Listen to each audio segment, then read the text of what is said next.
Namaste and a warm welcome back to BioFord, the podcast series from UD Lectures.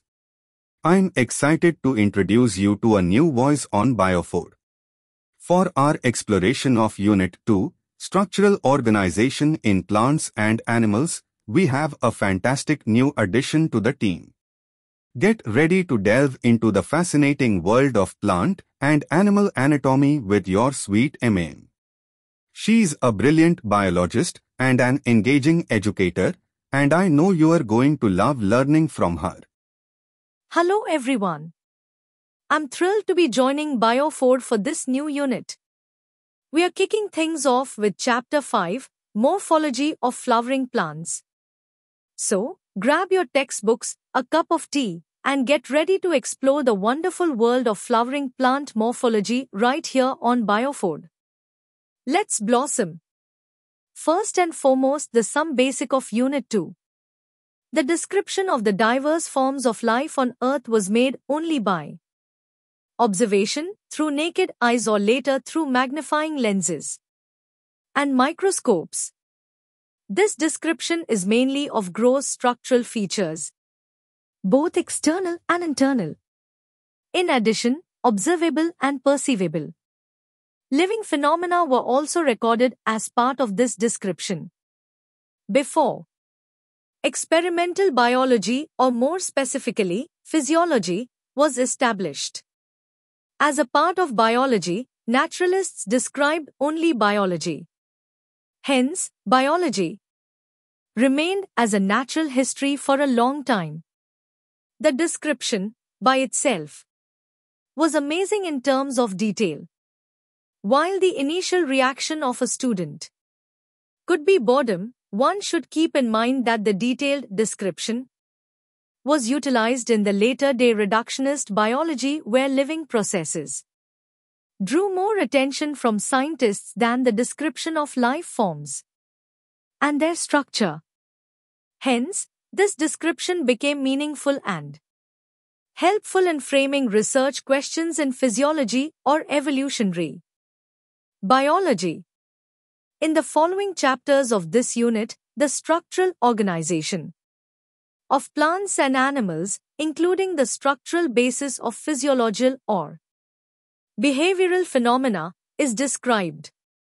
For convenience, this description of morphological and anatomical features is presented separately for plants and animals. That was the Unit 2 intro. Now let's start our Chapter 5, Morphology of Flowering Plants. The wide range in the structure of higher plants will never fail to fascinate us. Even though the angiosperms show such a large diversity in external structure or morphology, they are all characterized by presence of roots, stems, leaves, flowers and fruits. In chapters 2 and 3, we talked about classification of plants based on morphological and other characteristics.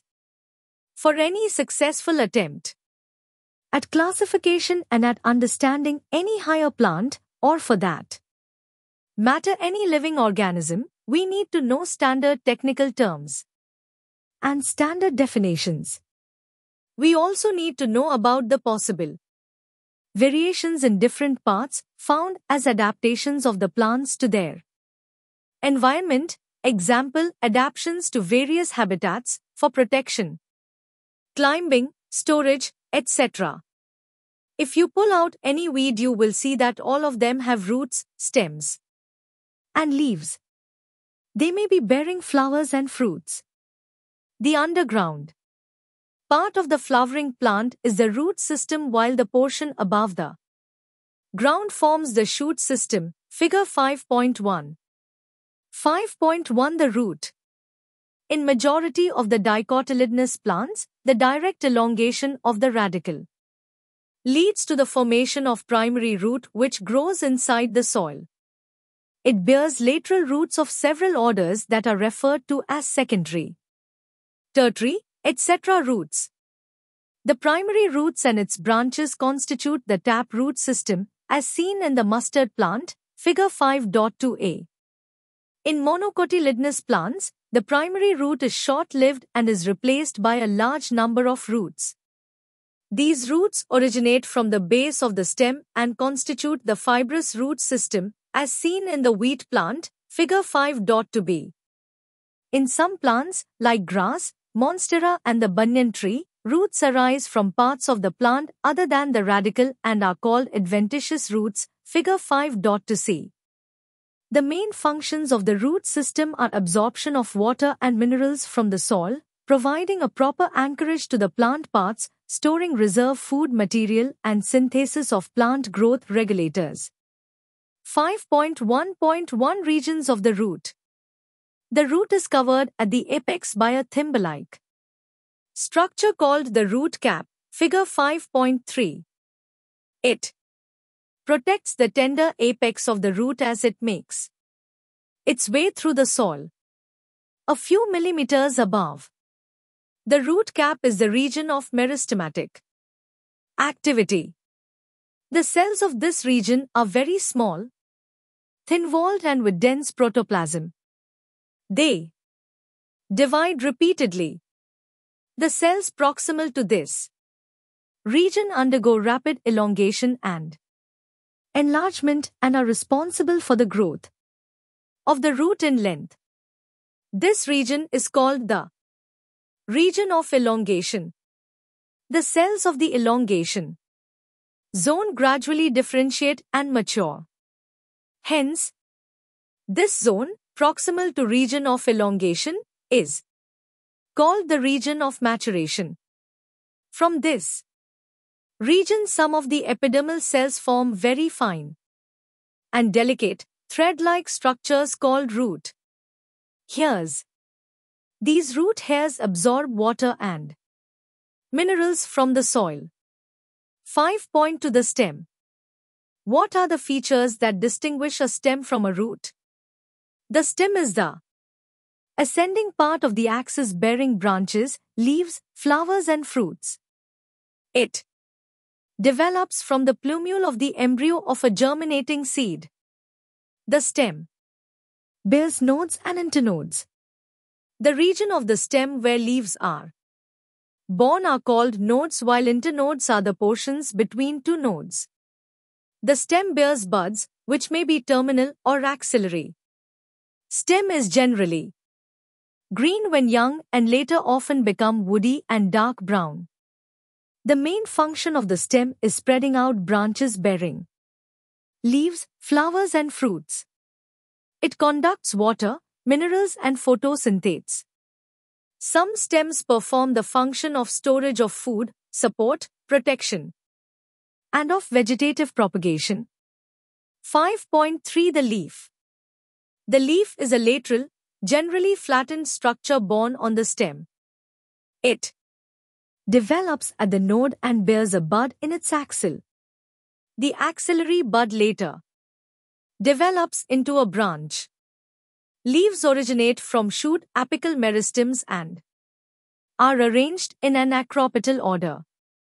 They are the most important vegetative organs for photosynthesis. A typical leaf consists of three main parts: leaf, base, petiole and lamina, figure 5.4a. The leaf is attached to the stem by the leaf base and may bear two lateral small leaf-like structures called stipules. In monocotyledons, the leaf base expands into a sheath covering the stem partially or wholly. In some leguminous plants, the leaf base may become swollen, which is called the pulvinus. The petiole help hold the blade to light. Long, thin, flexible petioles allow leaf blades to flutter in wind, thereby cooling the leaf and bringing fresh air to leaf surface.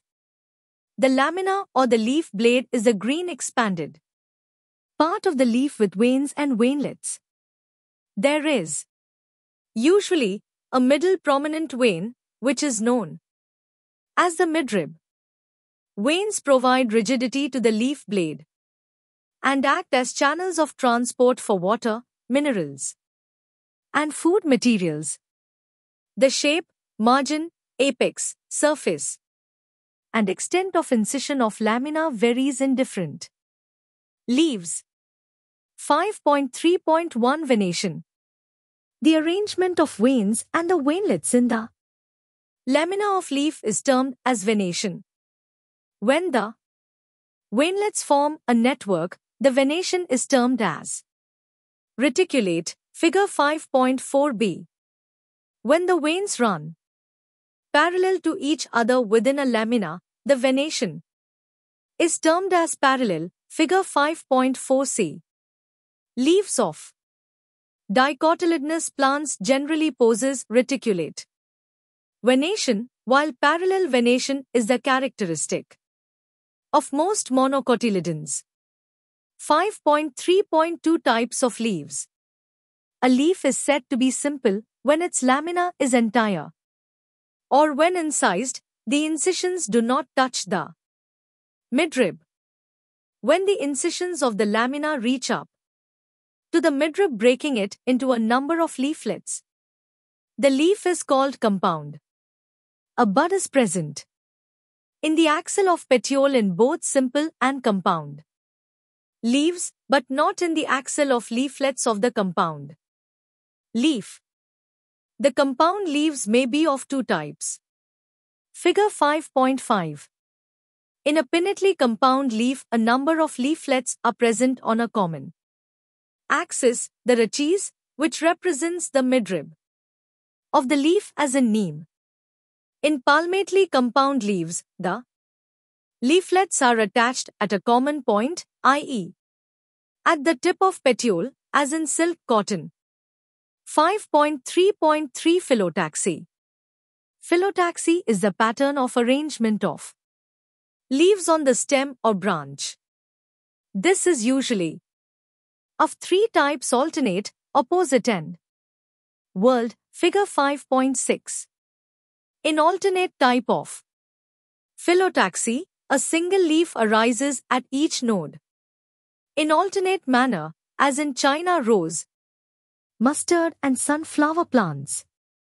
In opposite type, a pair of leaves arise at each node and lie opposite to each other, as in Calotropis and guava plants. If more than two leaves arise at a node and form a whorl, it is called whorled, as in Alstonia. 5.4 The inflorescence. A flower is a modified shoot wherein the shoot apical meristem changes to floral meristem. Internodes do not elongate and the axis gets condensed. The apex produces different kinds of floral appendages laterally at successive nodes instead of leaves. When a shoot tip transforms into a flower, it is always solitary. The arrangement of flowers on the floral axis is termed as inflorescence, depending on whether the apex gets developed into a flower or continues to grow. Two major types of inflorescences are defined: racemose and cymose. In racemose type of inflorescences, the main axis continues to grow. The flowers are borne laterally in an acropetal succession, figure 5.7.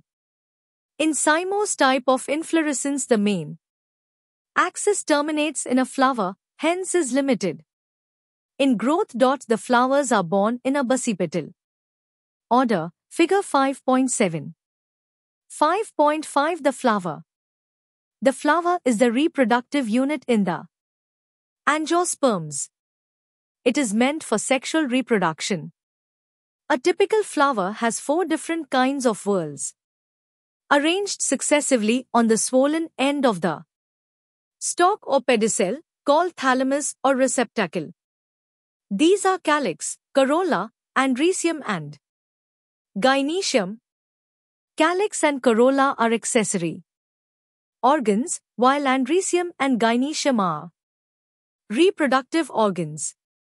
In some flowers like lily, the calyx and corolla are not distinct and are termed as perianth. When a flower has both androecium and gynoecium, it is bisexual. A flower having either only stamens or only carpels is unisexual. In symmetry, the flower may be actinomorphic, radial symmetry, or zygomorphic, bilateral symmetry. When a flower can be divided into two equal radial halves in any radial plane passing through the center, it is said to be actinomorphic, example mustard, datura, chili. When it can be divided into two similar halves only in one particular vertical plane, it is zygomorphic, example pea, gulmohar, bean, cassia. A flower is asymmetric. Irregular, if it cannot be divided into two similar halves by any vertical plane passing through the center, as in canna. A flower may be trimerous, tetramerous, or pentamerous when the floral appendages are in multiple of 3, 4, or 5, respectively. Flowers with bracts reduced leaf found at the base of the pedicel are called bracteate, and those without bracts, abracteate. Based on the position of calyx, corolla, and androecium in respect of the ovary on thalamus, the flowers are described as hypogynous, perigynous, and epigynous, figure 5.9.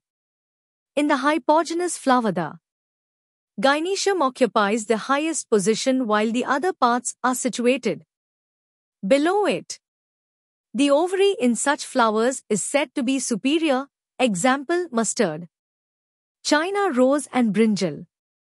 If gynoecium is situated in the center and other parts of the flower are located on the rim of the thalamus almost at the same level, it is called perigynous.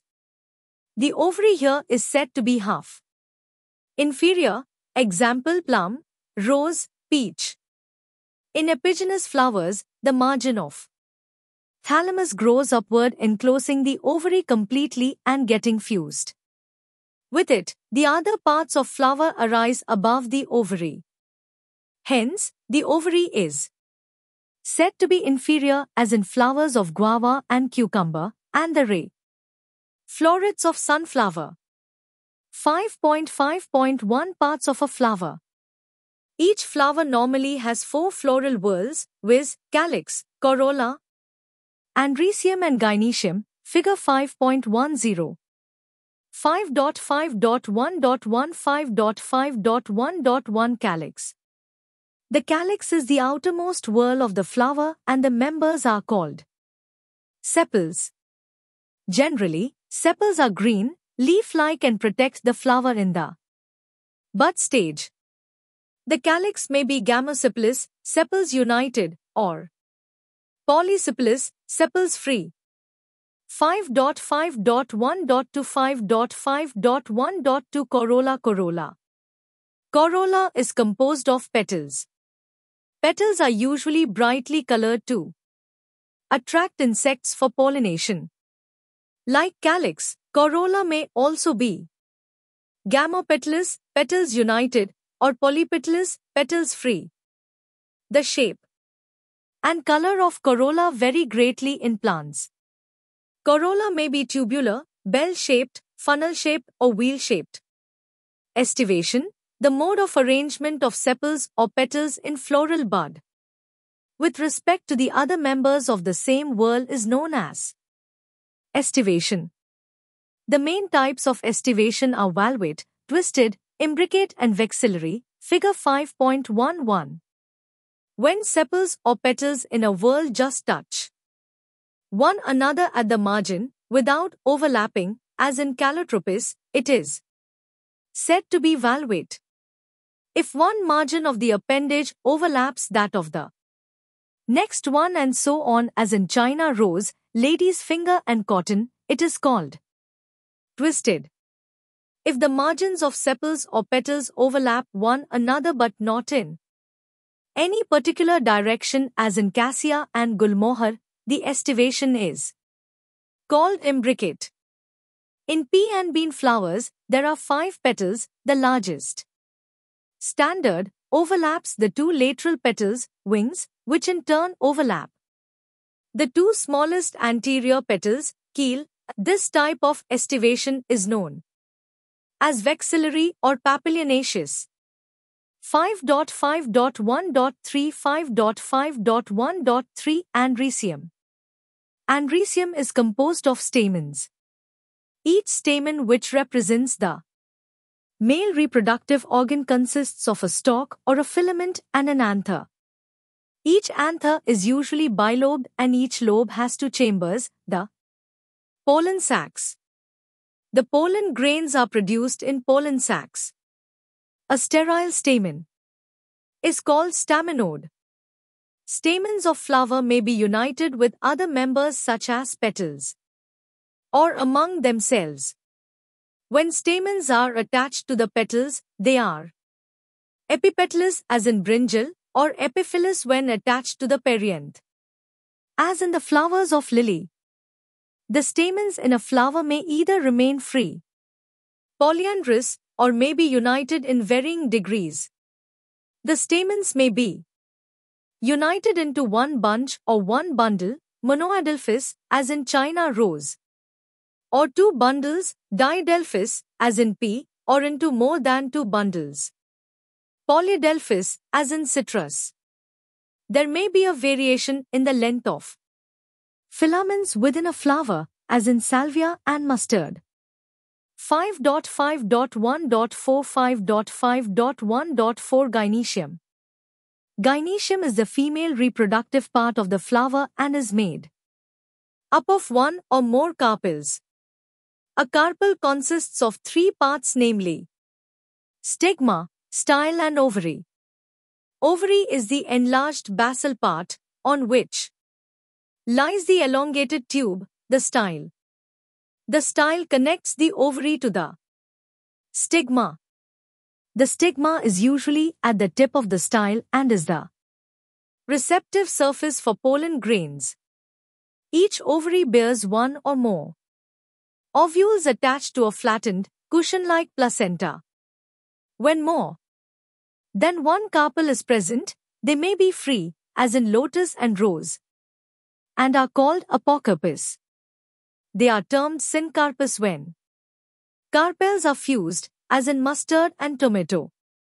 After fertilization, the ovules develop into seeds and the ovary matures into a fruit. Placentation, the arrangement of ovules within the ovary, is known as placentation. The placentation are of different types, namely marginal, axial, parietal, basal, central and free central, figure 5.12. In marginal placentation, the placenta forms a ridge along the ventral suture of the ovary and the ovules are borne on this ridge, forming two rows, as in P. When the placenta is axial and the ovules are attached to it in a multilocular ovary, the placentaen is said to be axial, as in China rose, tomato and lemon. In parietal placentation, the ovules develop on the inner wall of the ovary or on peripheral part. Ovary is one-chambered, but it becomes two-chambered due to the formation of the false septum, example mustard and argemone. When the ovules are borne on central axis and septa are absent, as in dianthus and primrose, the placentation is called free central. In basal placentation, the placenta develops at the base of ovary and a single ovule is attached to it, as in sunflower, marigold. 5.6 The fruit. The fruit is a characteristic feature of the flowering plants. It is a mature or ripened ovary developed after fertilization. If a fruit is formed without fertilization of the ovary, it is called a parthenocarpic fruit. Generally, the fruit consists of a wall or pericarp and seeds. The pericarp may be dry or fleshy. When pericarp is thick and fleshy, it is differentiated into the outer epicarp, the middle mesocarp and the inner endocarp. In mango and coconut, the fruit is known as a drupe, figure 5.13. They develop from monocarpillary superior ovaries and are one-seeded. In mango, the pericarp is well differentiated into an outer thin epicarp, a middle fleshy edible mesocarp and an inner stony, hard endocarp. In coconut, which is also a drupe, the mesocarp is fibrous. 5.7. The seed. The ovules after fertilization develop into seeds. A seed is made up of a seed coat and an embryo. The embryo is made up of a radicle, an embryonal axis and one, as in wheat, maize, or two cotyledons, as in gram and pea. 5.7.1. Structure of a dicotyledonous seed. The outermost covering of a seed is the seed coat. The seed coat has two layers, the outer testa and the inner tegmen. The hilum is a scar on the seed coat through which the developing seeds were attached to the fruit. Above the hilum is a small pore called the micropyle. Within the seed coat is the embryo, consisting of an embryonal axis and two cotyledons. The cotyledons are often fleshy and full of reserve food materials. At the two ends of the embryonal axis are present the radicle and the plumule, figure 5.14. In some seeds such as castor, the endosperm formed as a result of double fertilization is a food-storing tissue and called endospermic seeds. In plants such as bean, gram and pea, the endosperm is not present in mature seeds and such seeds are called non-endospermous. 5.7.2. Structure of monocotyledonous seed. Generally, monocotyledonous seeds are endospermic, but some, as in orchids, are non-endospermic. In the seeds of cereals such as maize, the seed coat is membranous and generally fused with the fruit wall. The endosperm is bulky and stores food. The outer covering of endosperm separates the embryo by a proteinous layer called aleuron layer. The embryo is small and situated in a groove at one end of the endosperm. It consists of one large and shield-shaped cotyledon known as scutellum and a short axis with a plumule and a radicle. The plumule and radicle are enclosed in sheaths which are called coleoptile and coleorhiza respectively, figure 5.15. 5.8. Semi-technical description of a typical flowering plant. Various morphological features are used to describe a flowering plant. The description has to be brief, in a simple and scientific language and presented in a proper sequence. The plant is described beginning with its habit, vegetative characters, roots, stem and leaves, and then floral characters, inflorescence and flower parts.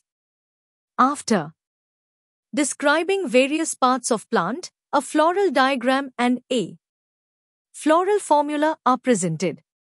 The floral formula is represented by some symbols. In the floral formula, BR stands for bracteate, K stands for calyx, C for corolla, P for perianth, A for andrecium and G for gynoecium, G for superior ovary and G for inferior ovary, for male, for female, for bisexual plants, for actinomorphic and for zygomorphic nature of flower. Fusion is indicated by enclosing the figure within bracket and adhesion by a line drawn above the symbols of the floral parts. A floral diagram provides information about the number of parts of a flower, their arrangement and the relation they have with one another, figure 5.16. The position of the mother axis with respect to the Flower is represented by a dot on the top of the floral diagram. Calyx, corolla, andrecium and gynoecium are drawn in successive whorls, calyx being the outermost and the gynoecium being in the center. Floral formula also shows cohesion and adhesion within parts of whorls and between whorls. The floral diagram and floral formula in figure 5.16 represents the mustard plant, family, Brassicaceae. 5.9 Solanaceae. It is a large family, commonly called as the potato family. It is widely distributed in tropics, subtropics and even temperate zones, figure 5.17. Vegetative characters. Plants mostly herbs, shrubs and rarely small trees. Stem, herbaceous, rarely woody, aerial, erect, cylindrical, branched, solid or hollow, hairy or glabrous, underground stem in potato, Solanum tuberosum. Leaves, alternate, simple, rarely pinnately compound, exstipulate. Venation reticulate. Floral characters. Inflorescence, solitary, axillary or cymose as in Solanum. Flower, bisexual, actinomorphic. Calyx, sepals 5, united, persistent, valvate estivation. Corolla, petals 5, united or valvate estivation. Andrecium, stamens 5, epipetalous. Gynoecium, bicarpellary obligately placed, syncarpous, ovary superior. Bilocular, placenta swollen with many ovules, axile. Fruits, berry or capsule. Seeds, many, endospermous. Floral formula, I won't be sharing that right if you know in comments. Economic importance. Many plants belonging to this family are source of food, tomato, brinjal, potato, spice, chili, medicine, belladonna, ashwagandha, fumigatory. Tobacco, ornamentals, petunia. Summary. Flowering plants exhibit enormous variation in shape, size, structure, mode of nutrition, lifespan, habit and habitat. They have well-developed root and shoot systems. Root system is either tap root or fibrous. Generally, dicotyledonous plants have tap roots while monocotyledonous plants have fibrous roots. The roots in some plants get modified for storage of food, mechanical support and respiration. The shoot system is differentiated into stem, leaves, flowers and fruits. The morphological features of stems, like the presence of nodes and internodes, multicellular hair and positively phototropic nature help to differentiate the stems from roots. Leaf is a lateral outgrowth of stem developed exogenously at the node. These are green in color to perform the function of photosynthesis. Leaves exhibit marked variations in their shape, size, margin, apex and extent of incisions. Of leaf blade, lamina. The flower is a modified shoot, meant for sexual reproduction. The flowers are arranged in different types of inflorescences. They exhibit enormous variation in structure, symmetry, position of ovary in relation to other parts, arrangement of petals, sepals, ovules, etc. After fertilization, the ovary is modified into fruits and ovules into seeds. Seeds either may be monocotyledonous or dicotyledonous. They vary in shape, size and period of viability. The floral characteristics form the basis of classification and identification of flowering plants. This can be illustrated through semi-technical descriptions of families. Hence, a flowering plant is described in a definite sequence by using scientific terms. The floral features are represented in the summarized form as floral diagrams and floral formula. And that brings us to the end of episode 5 of Biophore, our introduction to the morphology of flowering plants. I hope you enjoyed our journey through the world of flowers and gained a deeper understanding of their intricate structures. Please share your thoughts with us. We love hearing from our listeners. Leave a comment or review and let us know what you enjoyed most about this episode. In our next episode, we'll continue our exploration of plant anatomy, focusing on anatomy of flowering plants. So, be sure to subscribe to UD Lectures so you don't miss the next step in our botanical journey. Thank you for joining me on Biophore, the podcast series brought to you by UD Lectures. Until next time, keep blooming your knowledge.